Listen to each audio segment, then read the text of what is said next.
Welcome to the Salmon Runs YouTube. Enjoy the video.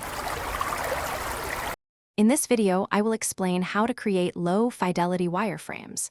We'll start by understanding what these essential design tools are. Think of them as the blueprint for your digital product, focusing on the core structure and user flow.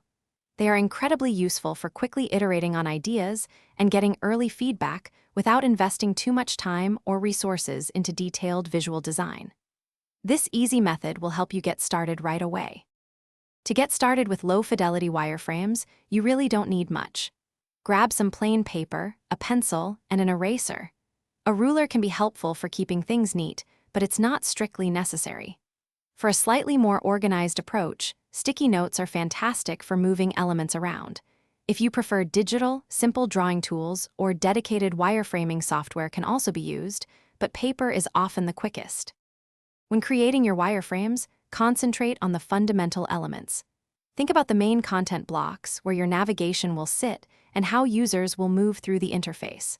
Use simple shapes like rectangles for images and lines for text. Don't worry about colors, fonts, or exact pixel dimensions.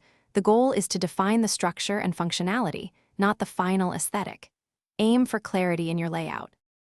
To make your low-fidelity wireframes truly effective, remember to keep them simple. Don't get bogged down in details. Focus on the big picture. Clearly label elements so everyone understands their function.